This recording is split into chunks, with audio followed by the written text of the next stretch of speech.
باجوہ صاحب کو نہ اوپر کی خبر تھی، نہ نیچے کی خبر تھی، نہ دائیں کی نہ بائیں کی، تو بنیادی طور پر بتا رہے ہیں کہ وہ کتنے نکمے تھے. سارا عالم نے ٹویٹ کر کے بتایا کہ آپ کتنے کم ظرف ہیں، اور آپ نے جو بندے بھیجے تھے جس میں میرے خیال میں جنرل باجوہ کے سسر بھی انوالو تھے، اب سارا عالم کے ساتھ لابی کر رہے تھے کہ میرا جو یہ رشتہ دار ہے اس کو آرمی چیف آپ نے لازمی بنوانا. تو باجوہ صاحب بنیادی طور پر بہت بڑے ایک وضاحتی ٹرپ پر ہیں، وہ وضاحتیں کرتے پھر رہے ہیں. مریم نواز کو، نواز شریف صاحب کو یقیناً جنرل باجوہ سے پوچھ پرچیت کرنی چاہیے. اور گجرانوالہ کے اندر تو میاں محمد نواز شریف نے 2 نام لیے تھے. اب مریم نواز صرف جنرل فیض کا کیوں کہہ رہی ہیں، جنرل باجوہ کا کیوں نہیں کہہ رہی؟ I do not know. General Bajwa کا مسئلہ یہ ہے کہ انہوں نے 6 سال جو ہے ایک ایلوژن کے اندر گزارے کہ وہ بڑے زبردست قائد ہیں، لیکن انہوں نے یہ جاب کیسے حاصل کی، ایکسٹینشن کیسے حاصل کی، اور انہوں نے کیا کیا پاپڑ بیلے اپنی ایکسٹینشن کو مینٹین کرنے کے لیے، وہ اب آہستہ آہستہ ڈاکومنٹ ہونے شروع ہو گئے ہیں. تو باجوہ صاحب بنیادی طور پر بہت بڑے ایک وضاحتی ٹرپ پر ہیں، وہ وضاحتیں کرتے پھر رہے ہیں. ان کے پاس ISPR کا پیرافرنیلیا موجود نہیں ہے، انٹیلیجنس ایجنسیز کا پیرافرنیلیا موجود نہیں ہے، ان کے پاس چھڑی موجود نہیں ہے، ان کے پاس یونیفارم موجود نہیں ہے. آپ کو یاد ہوگا جنرل پرویز مشرف کہتے تھے کہ یونیفارم میری سکن ہے. تو باجوہ فیلز انسکنڈ. تو ظاہر ایک تکلیف دہ صورتحال میں ہے، تو وہ آل فال بول رہے ہیں. میرا تو سیدھا ماننا یہ ہے کہ ایک کمانڈر کتنا نکما ہوگا کہ جس کو یہ پتہ نہ ہو کہ اس کا DG ISI کیا کرتا پھر رہا ہے، یا DG ISPR کیا کرتا پھر رہا ہے، یا نیچے وہ ابصار عالم کے بارے میں کہہ رہے ہیں جی کہ ان کو گولی میں نے تو نہیں مروائی تھی، نیچے کسی کو غصہ آ گیا ہوگا.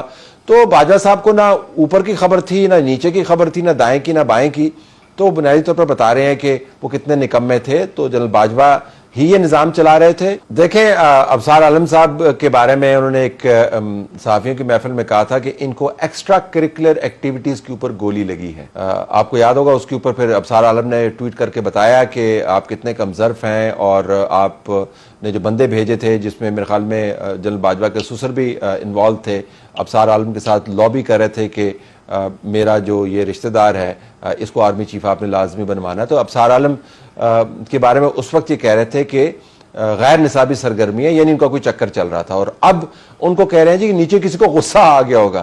تو میرے خیال میں جنرل باجوہ کا ایمان جو ہے وہ حافظہ کی طرح کمزور ہو گیا ہے. آئی ڈو ناٹ نو کہ باجوہ صاحب اور فیض صاحب کے کس قسم کے تعلقات تھے. وہ آپس میں شام کو بیٹھ کے شطرنج کھیلتے ہوتے تھے، یا ایک دوسرے کے اوپر جو ہے وہ نشانے لگا کے چیزیں پھینکتے ہوتے تھے. بٹ میں فوج کے ادارے کو بہت سنجیدگی سے لیتا ہوں، کیونکہ میں اتنے عرصے سے کانفلکٹ رپورٹنگ کر رہا ہوں، پالیٹکس کی اوپر رپورٹنگ کر رہے ہیں، تو ہمیں پتہ ہے کہ ان کا نظام کیسے کام کرتا ہے. فوج کا ادارہ جو ہے وہ آرمی چیف کے تابع ہوتا ہے، آرمی چیف ڈائریکٹ کرتا ہے. اگر آرمی چیف آخر میں آ کے کہنے لگ جائے کہ جی میں نے تو پتہ نہیں سی ہو کی رہا ہے، تو پھر اس آرمی چیف کے بارے میں بندہ خود کیا بیان دے نا. اس نے خود ہی اپنے بارے میں بیان دے دیا. دیکھیں مجھے تو نہیں پتا کہ مریم نواز اور PMLN کن محرکات کی بنیاد کے اوپر ایک کو ٹارگٹ کر رہے ہیں، دوسرے کو ٹارگٹ نہیں کر رہے. میں تو آپ کو تجزیاتی طور پہ بتا سکتا ہوں کہ جو ڈیسیژن میکنگ کا منبع ہے، مخرج ہے، وہ آرمی چیف کا آفس ہے.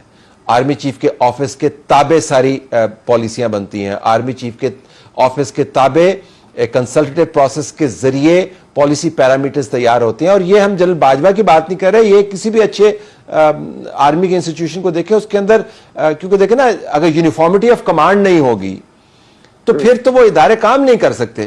تو ہم نے جتنا فوج کے نظم کو دیکھا ہے اس کے مطابق، تو اگر کوئی مجھے یہ بندہ آرگومنٹ آ کے کرتا ہے کہ جی اس کے اندر میرے سامنے ایسے لوگ کام کر رہے تھے، روگ ایلیمنٹس ہو گئے نا، پھر تو روگ ایلیمنٹس ہو گئے، وہ آپ کے ڈسپلن میں نہیں ہے، آپ ان کو کنٹرول نہیں کر پا رہے، جی تو ویری ڈینجرس آرگومنٹ. تو باجوہ صاحب جو ہیں وہ حماقت کے اس نقطے پر پہنچ گئے ہیں، ان کو اندازہ نہیں ہے کہ اپنے انسٹیٹیوشن کے بارے میں وہ کس قسم کی غلط فہمیاں پھیلا رہے ہیں. اور بین الاقوامی طور پر جو بدترین پروپیگنڈا پاکستان کے اداروں کے بارے میں ہوتا ہے وہ انٹرنل ڈویژنز کے اوپر بنیاد کرتا ہے.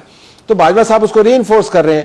تو مریم نواز کو، نواز شریف صاحب کو یقیناً جنرل باجوہ سے پوچھ پرچیت کرنی چاہیے. اور گجرانوالہ کے اندر تو میاں محمد نواز شریف نے 2 نام لیے تھے جنرل باجوہ کے. اب مریم نواز صرف جنرل فیض کا کیوں کہہ رہی ہیں، جنرل باجوہ کا کیوں نہیں کہہ رہی؟ I do not know. لیکن میرا جو ماننا، میرا تجربہ، جو مشاہدہ ہے، جو ہم نے تھوڑی سی پڑھائی کی ہوئی ہے افواج کے بارے میں دنیا بھر میں موازنہ کرتے ہوئے، ہم یہی کہیں گے کہ the responsibility goes up words, it rest with the army chief.